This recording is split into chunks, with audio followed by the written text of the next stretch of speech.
Nuestros anfitriones ya conocen, se la saben de derecha a izquierda, pero la vamos a repasar y la vamos a aprender.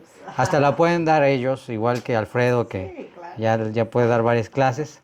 Así que vamos a comenzar con la bendición del cielo. Como siempre que iniciamos, vamos a bendecir al Eterno por el estudio de la Escritura. Bendito eres tú, Señor nuestro Dios, por la oportunidad que nos das para aprender tu palabra. Gracias, Padre, por el privilegio de conocer tu Torah, y gracias, Padre, por el privilegio de servirte y que cada una de estas almas se acerque más a tu sagrada Torah.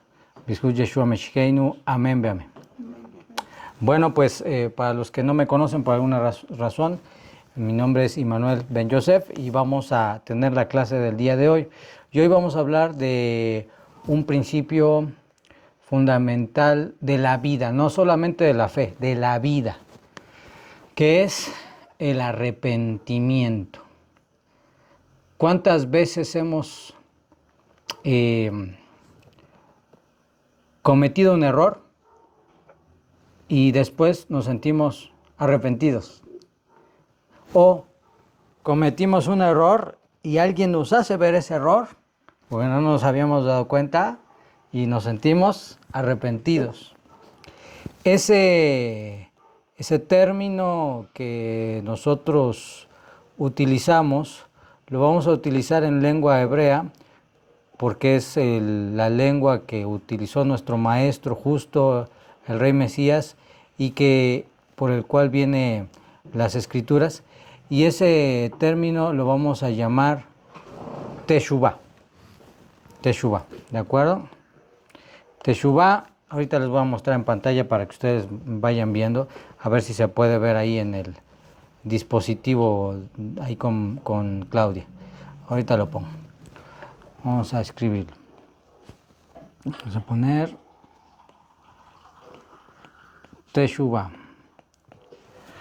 Teshuvah, que en hebreo significa o está relacionado con el volverse, el corregir, el rectificar, el restaurar. Ahí está en pantalla, Teshuvah. Teshuvah, para los que están aquí, bueno, ya la conocen, pero Teshuvah. Entonces, tenemos este término muy interesante que vamos a aprender y vamos a repasar hoy. Entonces, apréndaselo. ¿Cómo es que se llama? Teshuvah. Teshuvah. Repítalo conmigo. Teshuvah. Teshuvah. Y esta Teshuvah es una palabra hebrea, de origen hebreo, que significa arrepentimiento. Arrepentimiento. El arrepentimiento cuando una persona comete un error, comete una equivocación, comete un delito y se arrepiente. Porque también suceden estas cosas, que una persona puede llegar a cometer un delito y se arrepiente. Bueno, vamos pues. La Teshuvah también se puede entender como retorno. Retorno. Retorno, no simplemente a repetirse, sino retornar. Imagínate un camino que ya vas rumbo a una ciudad, la Ciudad de México o algún otro lado, y te das cuenta que te es necesario regresar, porque dejaste algo importante, porque te dijeron que hay una emergencia, o simplemente ibas de camino y resulta que te pasaste la salida. Y ya se imaginan en las carreteras encontrar un retorno, es a veces difícil.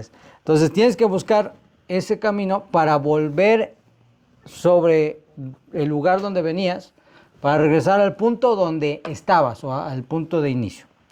A eso también se le llama Teshuvah, que es el retornar. Retornar, ese es el concepto.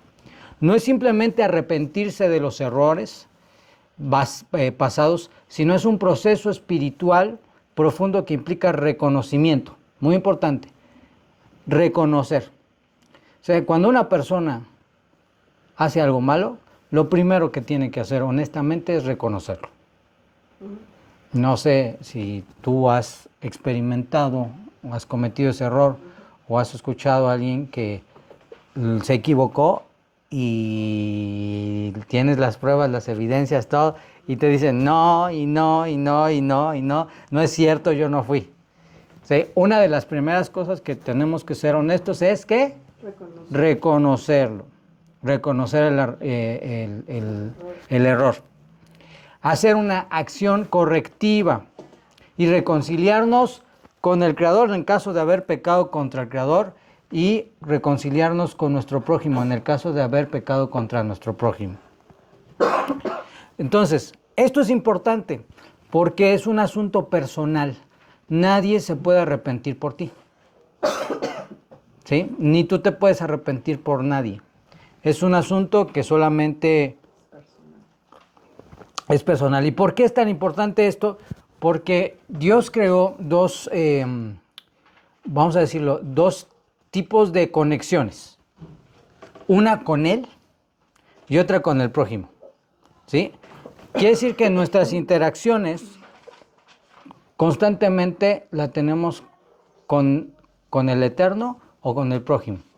O sea, tú hablas con las personas que te venden, no sé, en el mercado, en el trabajo, en el transporte público, interactúas. Y esas interacciones pueden llevar a que tú puedas tener una buena interacción, un buen momento, un buen tiempo, o inclusive a que en alguna forma tú dañes a tu prójimo por alguna razón. Le hayas faltado el respeto, le hayas quitado algo que es suyo, y le hayas ofendido, etc. Y entonces eso hace que esa conexión se dañe. Y entonces se necesita la corrección para poder reconciliar a la persona con la otra persona. Y lo mismo pasa con Dios. Desde el momento en el cual Adán Arishon pecó, se rompió la relación y ahora necesitaba haber una reconciliación. Y esto es un principio que vimos apenas en uno de los videos que les mandé, no sé si lo vieron, al respecto de la gematría y el Mashiach. Y decíamos, por ejemplo, ¿se acuerdan que allá en Génesis se habla de una serpiente? La serpiente que engañó ¿a quién? A Adán y Java, o Adán y Eva.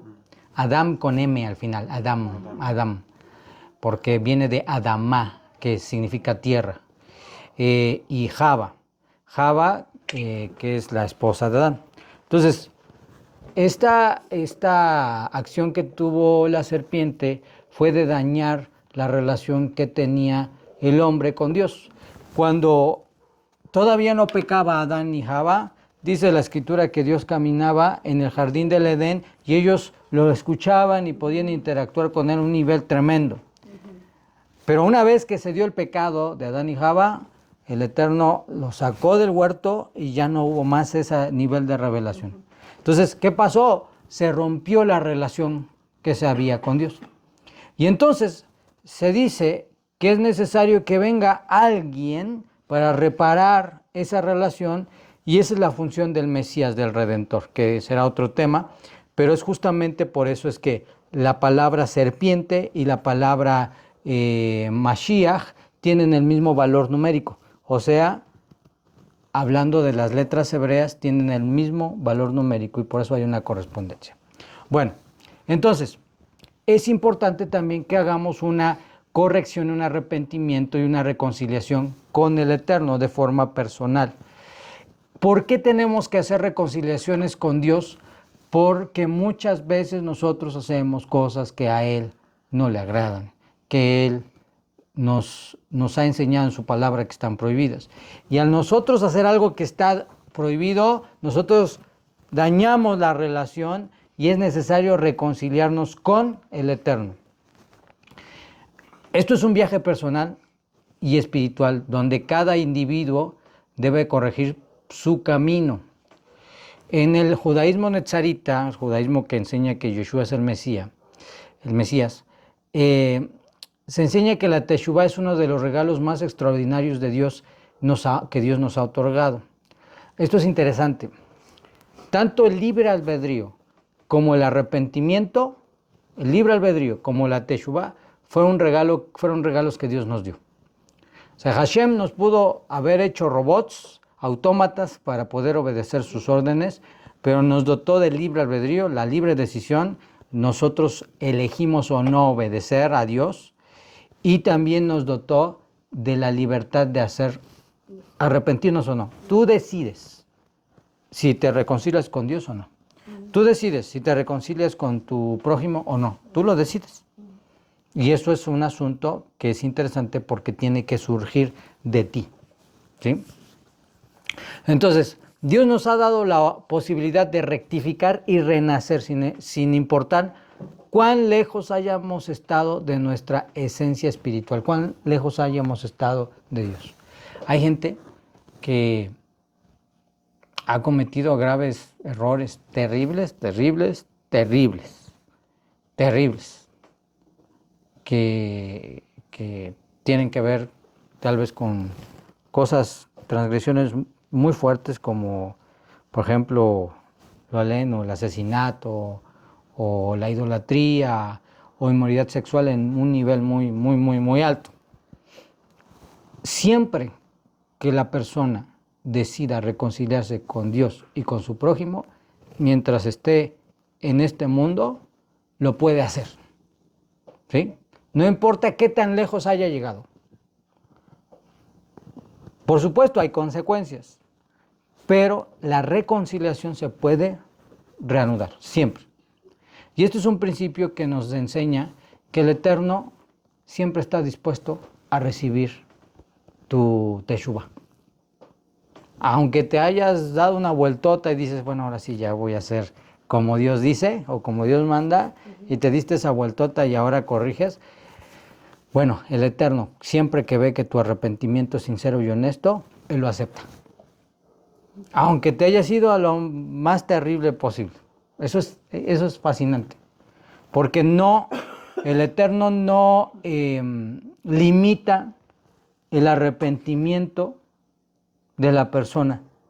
La única limitación que tiene que una persona se arrepienta es que lo haga honestamente, ¿sí? O sea, con conciencia, de todo corazón. Entonces,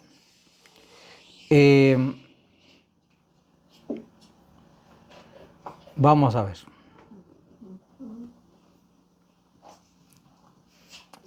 La palabra teshuvah proviene de la raíz shub. Esta es una U y esta es una B. ¿Sí se ve ahí en pantalla? Shub. Sí. Ok, está teshuvah. Shub, que en hebreo es, disculpen las letras feas, pero aquí se me mueve un poco imaginen que están derechitas. Shin Nun Bap. Shin Nun Bap, que significa, ya dijimos, retornar, regresar. La idea central de la teshuvah es volverse a Dios después de haber caminado una dirección equivocada. No es simplemente un acto de remordimiento, sino es un proceso activo de cambio. Una persona puede sentirse mal, tiene remordimiento porque hizo algo mal y ya sintió remordimiento y cree que con eso ya cumplió. No es sentir remordimiento, incluye ese dolor, pero va mucho más allá de eso. Teshuvah es necesaria porque representa el proceso espiritual y moral a través del cual una persona regresa a Dios y a un comportamiento ético correcto. La palabra teshuvah proviene de la raíz shub, que significa regresar. En el judaísmo, el pecado se percibe como una desconexión entre el individuo y Dios, pero no como una separación permanente. La teshuvah permite reparar esta relación estableciendo el vínculo espiritual con el Creador.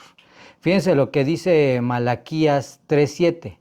Dice así, regresa a mí y yo me volveré a vosotros. Regresen a mí y yo me volveré a vosotros. Aquí se los muestro en pantalla. Está aquí. Regresan a mí y yo me volveré a vosotros. Malaquías 3:7.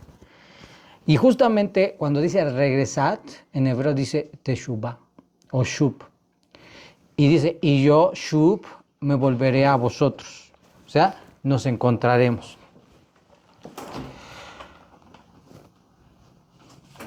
También se enseña en el judaísmo que los seres humanos tienen libre albedrío para elegir entre el bien y el mal. Si una persona ha accionado, ha hecho algo malo, la teshuvah es el mecanismo para asumir responsabilidad por sus acciones, corregir errores y optar nuevamente por el camino del bien. Repito esto, todos tenemos la libre decisión de retornar a Dios, todos. La teshuvah no es solo arrepentimiento, sino un proceso profundo de introspección y cambio.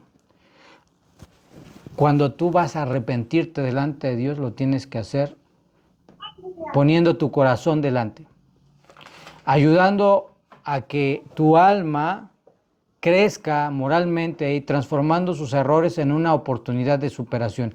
Y esto es muy interesante. Usualmente cuando alguien comete un error, daña a su prójimo o le causa un mal, queda como una marca. A fulanito no le prestes porque no me pagó, ¿no? Y entonces queda una marca. Pero cuando la persona hace teshuvah, oye, mira, me arrepiento, mira, aquí me estoy tratando de pagarte y todo esto. Bueno, ya. Sin embargo, en el mundo queda una marca. Cuando una persona hace teshuvah delante del Eterno, esa marca se borra completamente. Y esto es impresionante, porque dicen nuestros libros que cuando el Eterno perdona, Él se lleva tus delitos, tus pecados, y los lleva hasta el fondo del mar, donde no se puede acordar. Eso es una expresión para darnos a entender que no los va a traer a la memoria. O sea, como tú lo ofendiste, como tú lo dañaste, como tú lo desobedeciste, una vez que hiciste teshuvah, Él no lo va a volver a traer. Y eso es algo que tenemos que aprender incluso nosotros, porque a veces sucede que nosotros tenemos un corazón rencoroso y a veces alguien nos pide perdón, le decimos, bueno, sí, también te perdono, pero a los 15 días ahí va de nuevo, ¿no? ¿Te acuerdas lo que me hiciste hace 15 días? Esas cosas pasan. Y sobre todo, por ejemplo, en los matrimonios, eso pasa mucho. No debe de ser, pero pasa mucho. Bueno, por eso es muy importante que entendamos que para los ojos de Dios, una persona que se arrepiente tiene más valor. Escucha bien lo que voy a decir. Una persona que se arrepiente de lo malo tiene más valor delante de Dios que una persona que nunca ha hecho lo malo. ¿Por qué piensan eso? ¿Por qué crees que sea eso así? A ver qué nos dices, Gerardo. Ahorita le preguntamos allá, los de allá. Porque vence a su carne, vence la lucha contra su carne por decisión propia, vence su carne y se arrepiente. Entonces tendría un poco de más mérito. Bueno, vence su carne y se arrepiente. Muy bien, a ver, vamos a preguntar. Buena respuesta. A ver, de los que están allá en el Estado de México, voy a repetir la pregunta. ¿Por qué para Dios una persona que hizo lo malo pero se arrepiente es vista con más valor que una que nunca ha hecho lo malo? A ver, ¿qué nos dicen allá? A ver, ¿quién un valiente? Porque reconoce su falta. Porque Porque reconoce su falta. Bueno, por ahí va. ¿Se acuerdan de la historia del mashal, de la parábola del maestro del hijo pródigo? ¿Se acuerdan? ¿Ustedes allá en el Estado de México la han escuchado, el hijo pródigo que enseñó el maestro? ¿Se acuerdan o no? Para que si no, la cuento. Cuéntela. La contamos, va. Vamos en la versión resumida.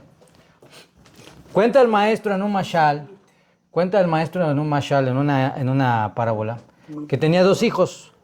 Y un hijo le dijo, ¿sabes qué, papá? Dame mi herencia ahora en vida me voy a ir y me voy a gastar mi herencia, yo voy a hacer de mi vida lo que quiera. Y entonces el papá le dijo, no, pues está bien, no quería, pero le dio su herencia. Fue, se llevó su herencia, malgastó todo, perdió todo, toda la riqueza que recibió la tiró y hasta el punto de que se volvió una persona que apacentaba cerdos, ¿sí? O sea, perdió todo. Y un día, pasando hambre, decía, yo creo que si regreso a la casa de mi padre y me vuelvo su siervo, tengo hasta mejor vida que la que estoy teniendo ahorita. Porque cayó tan bajo que deseó regresar a la casa, no como hijo, sino como un siervo. Y entonces regresa a la casa de su padre y ya imagínense, sin la ropa bonita que tenía, con andrajos, con ropa sucia, y llega y lo recibe el padre, lo abraza, lo besa, le da un anillo, le da vestido, le da calzado, le da todo y manda que se haga una fiesta en honor de su hijo. Y entonces el segundo hijo, el que siempre se quedó en la casa, se puso celoso y le dijo, oye papá, ¿cómo es posible que este hermanito mío, que fue y regaló todo el dinero de la herencia y todo lo que tú le diste y lo malgastó, tú lo recibas con fiesta, lo recibas con regalos, lo recibas, le des un anillo, le des todo, y yo que nunca he salido de la casa, que nunca he hecho algo malo, a mí no me has dado ni un cabrito para festejar con mis amigos? Y entonces el padre le dice, no te preocupes, mira, a ti siempre te tendré aquí y tú vas a ser dueño, pero a él lo veo como alguien que estuvo muerto y ha vuelto a la vida. Y ha vuelto a la vida. Por eso es que una persona, y esto es muy interesante, porque sabemos claramente que no hay hombre que no haya cometido errores, ni mujer. Pero cuando tú cometes errores graves y te das cuenta de esos errores y te das cuenta de que eso es algo que no le agrada al Eterno y haces teshuvá, te arrepientes correctamente, entonces fue precisamente el plan de Dios tomarte de ahí para llevarte a un lugar de excelencia. ¿Por qué? Porque no hubiese sido lo mismo si hubieses nacido en una casa, en una situación, en una vida, que no hubieses tenido la oportunidad de transgredir o de pecar, porque estarías en casa. No te costó trabajo. Pero ahora estás luchando con cómo debes de comer. Ahora estás luchando en cómo debes de hablar, tratar a tu prójimo. Ahora estás luchando en cómo debes de guardar los mandamientos de Dios. Y eso es una lucha y no es fácil. Y sabes, cuando dice el Eterno, bien, siervo fiel, es porque te esforzaste y vienes desde atrás. Vienes desde atrás. Y este es el punto interesante. Fíjense lo que dice un documento conocido como el Talmud, en el Tratado Berajot 34b, dice, en el lugar donde se paran los penitentes, o sea, los que se arrepienten, ni siquiera los justos perfectos pueden pararse. Lo voy a repetir. En el lugar donde se paran los que se arrepienten, los que hacen teshuvá, ni siquiera los que son perfectos, justos, pueden pararse. Este texto sugiere que alguien que se ha equivocado y luego cambia genuinamente de acciones, alcanzando un nivel superior de conciencia y entendimiento espiritual, supera inclusive al que nunca ha transgredido. Y esto es espectacular. ¿Por qué? Porque te muestra que para el Eterno le es muy valioso la decisión del hombre de venir desde atrás y corregir su camino. Yo a veces me preguntaba, bueno, a Hashem, ¿por qué no, en lugar de haber llegado la religión que conocemos, católica, a América, ¿por qué no de una vez llegó el judaísmo? Ya se acaba todo de una vez todo. ¿Por qué tanta gente tuvo que pasar que por la iglesia y por la idolatría y por qué? Y justamente cuando analizamos esto nos damos cuenta que es necesario que se venga desde allá. Sí. para que se pueda hacer la elevación en ese nivel. Por eso Hashem nos sacó de donde nos sacó y nos lleva a donde nos lleva. ¿Sí? Es ese nivel. Entonces, por un lado, es algo hermoso, es algo grandioso porque sabes que puedes hacer tu arrepentimiento, corregir tu conducta y el Eterno te recibe. Y por otro lado, también el hecho de que a las personas que honestamente hacen su arrepentimiento, el Eterno las trata con un nivel de bondad extraordinario. Bueno, en el judaísmo, Dios es descrito como compasivo, misericordioso. De hecho, hay 13 principios de misericordia del Eterno que están en la Torah. A ver si me acuerdo de ellos, porque no los tengo aquí en el texto. Uno es misericordioso, lento para la ira, grande en misericordia, no se enoja fácil, perdona al transgresor. Y ya se me acabaron porque no me los sé en hebreo. El Rahum Bejanun, el Japayim, Vera Geset, Behemet, no ser Geset, la fin, no sea Bombaf, Befeshá, Bejatá, Benaque. Perdona el pecado, perdona las culpas y da bien al que no se lo merece. Fíjate, da bien al que no se lo merece. Esos 13 atributos que después vamos a estudiar deben de ser copiados por nosotros. O sea, esos 13 atributos nosotros también los tenemos que aprender y tenemos que ser bondadosos, misericordiosos, no enojarnos fácil, lentos para la ira, dar bien al que no se lo merece. Eso es tremendo. Eso es tremendo. Porque la idea de la fe es que tú te vuelvas más como el Eterno, no en divinidad, sino emulando sus atributos, ¿sí? Eso es lo que debe de llevar a la unión con el Eterno. Y eso es lo que nos enseña el Maestro. Ustedes piensan que una vez estaba el Maestro ahí en el Monte de las Olivas, pues temblando de miedo porque sabía que llegaba su hora. Y ustedes no creen que llegó el Hasatán y le dijo, mejor oye, vete, no vale la pena morir por todos estos ingratos que ni siquiera van a valorar lo que tú vas a hacer. Y entonces viene a la mente, al corazón del Maestro, pues eso, ¿no? Esos principios de Hashem, que inclusive Él da a quien no lo merece, a quien no lo merece. Y eso te habla de ese atributo hermoso de parte del Eterno. Entonces, dice el Salmo 145:8, el Eterno es clemente y misericordioso, lento para la ira y grande en bondad.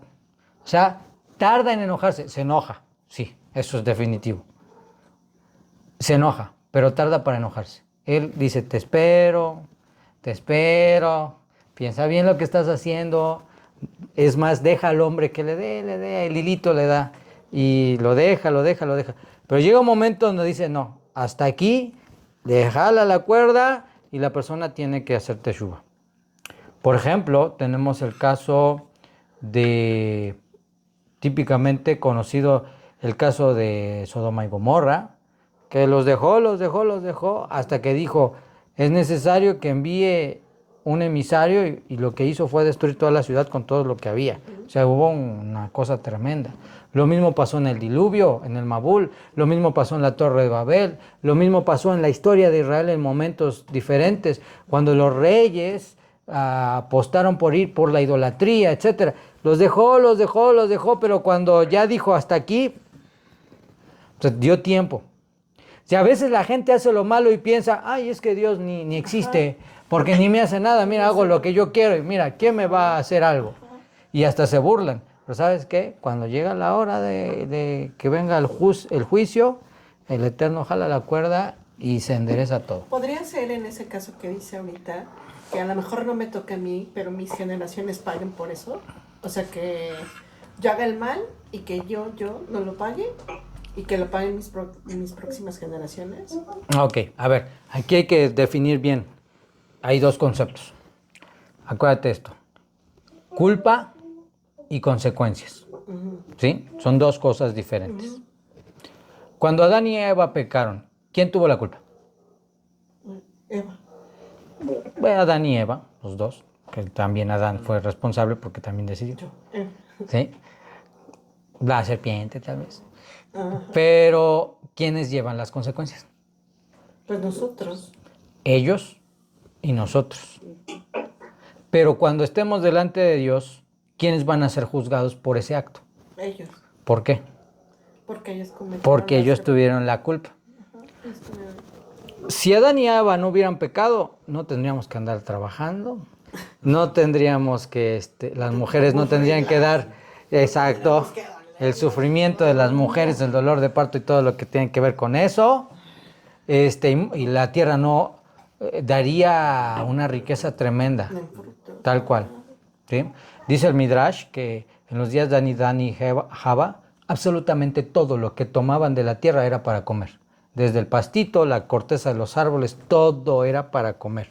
Y que no existían ni hierbas venenosas, ni espinas, ni cardos. Todo era para comer.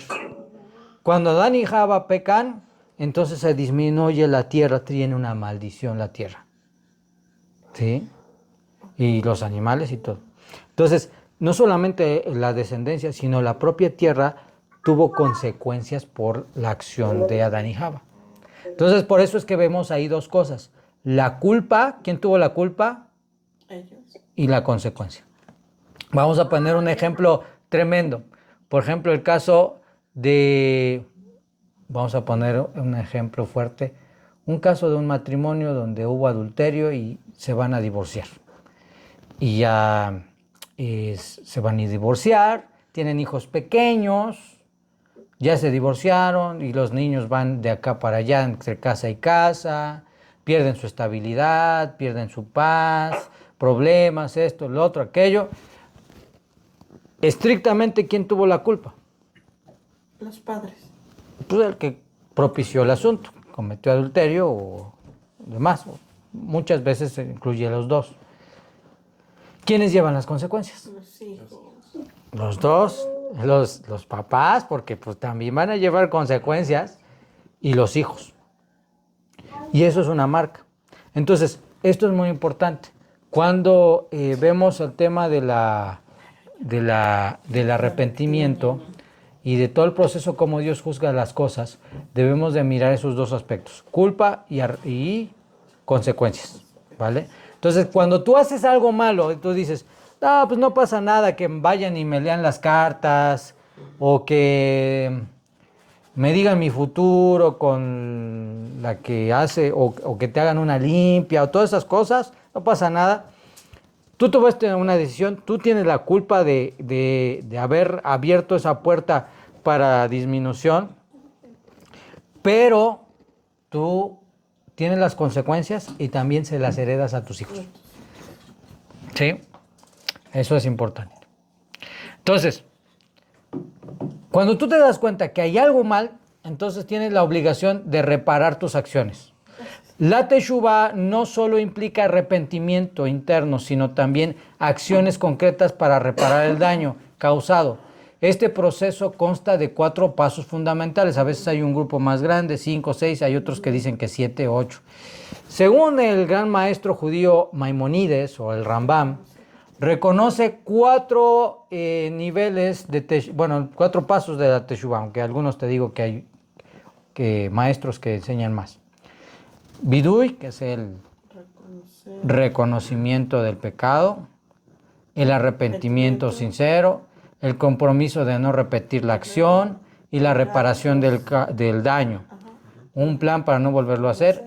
Y, ya dijimos Vidui, y hay unos que agregan sentir pena y dolor, o sea, sentirse avergonzados.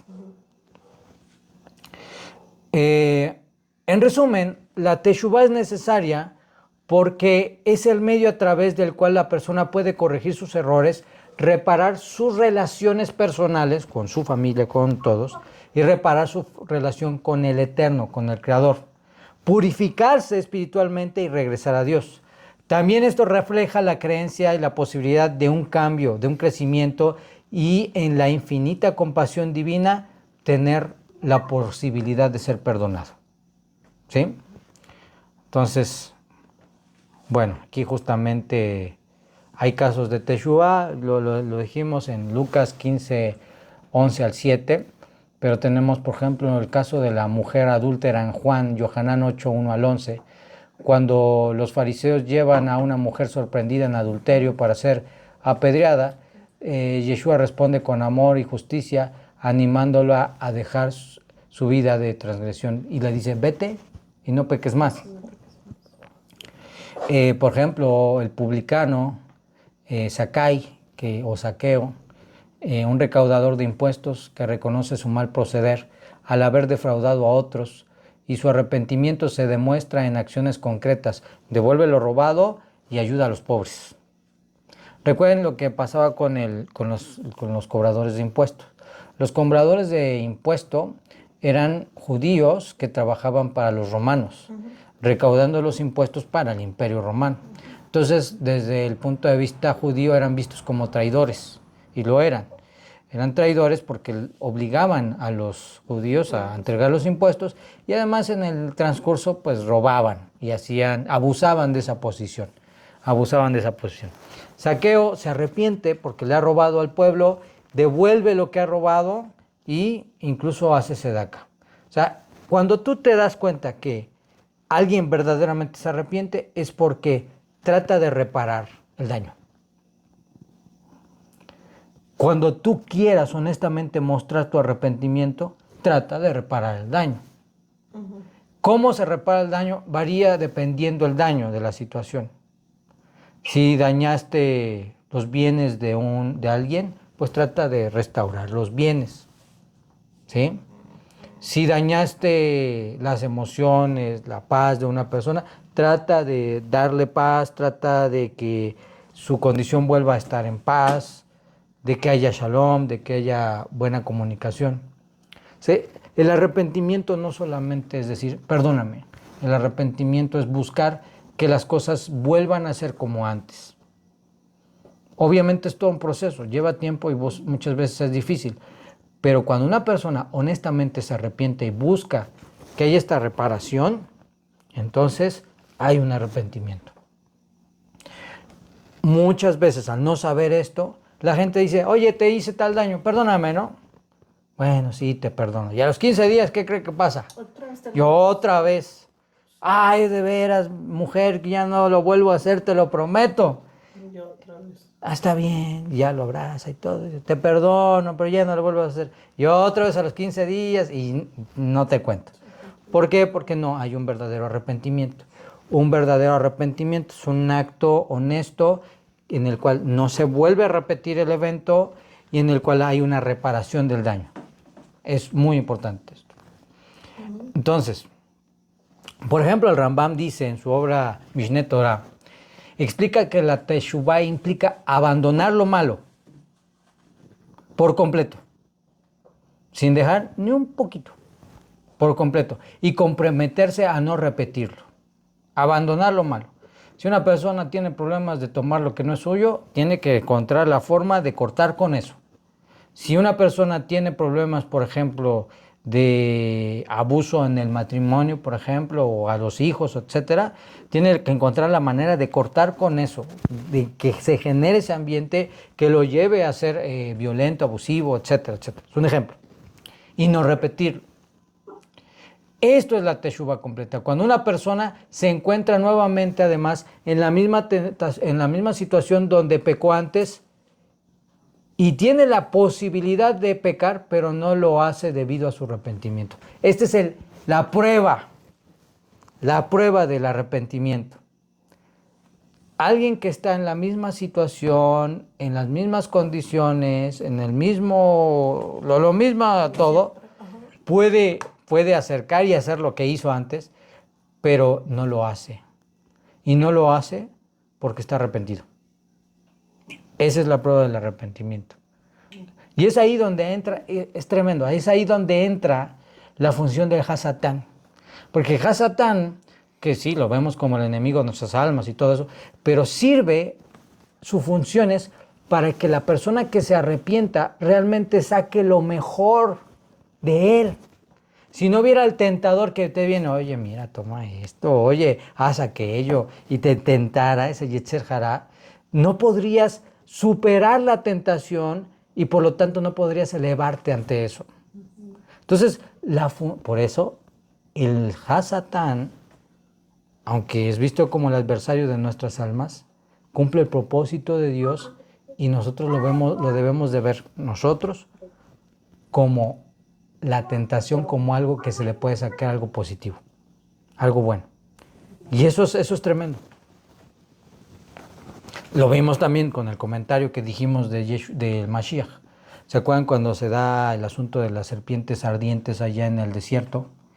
Y dice la Torah que esas serpientes vinieron porque el pueblo habló en contra del Eterno, se quejó.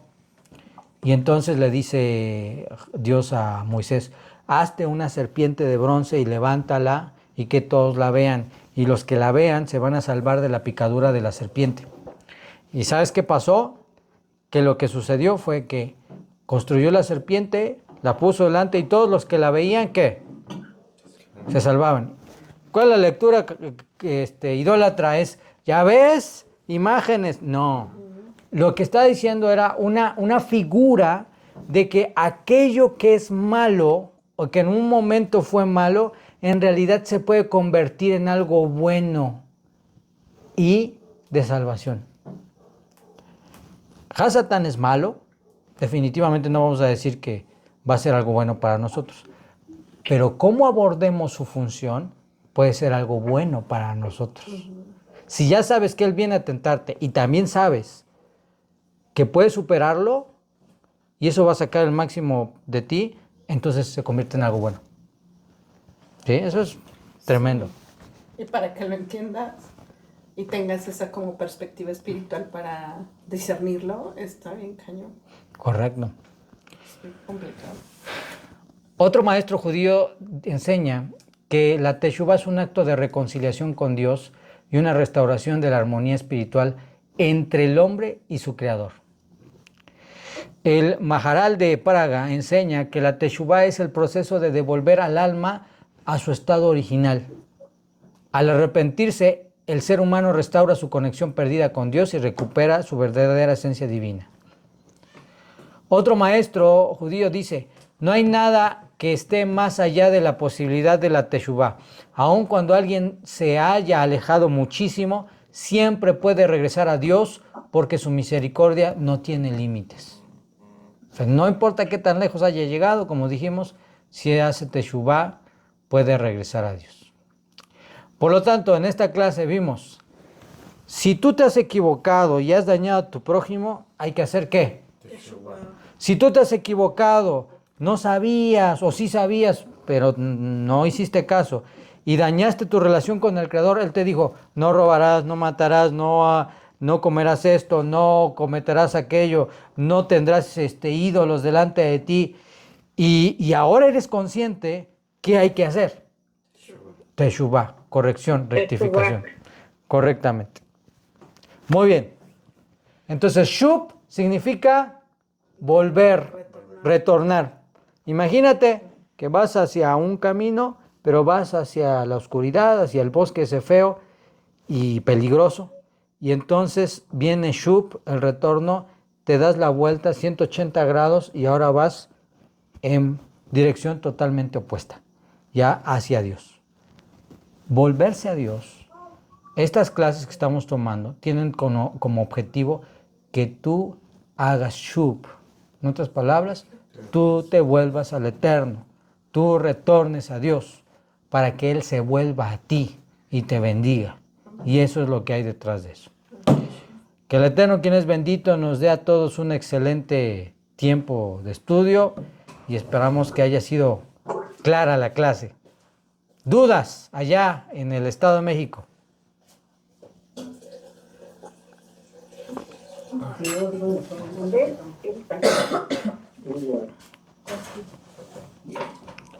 Yo les puedo preguntar. ¿En el Estado de México? ¿Cómo? ¿En el Estado de México de allá o en Tecámac? Ah, en Tecámac, en Tecámac. Ok. Las dudas que tengan ahorita. Porque ¿qué cree, maestro? Van a por ahí, las hermanitas estas, Helsi y Lili, tienen un testimonio de ¿cómo se llama?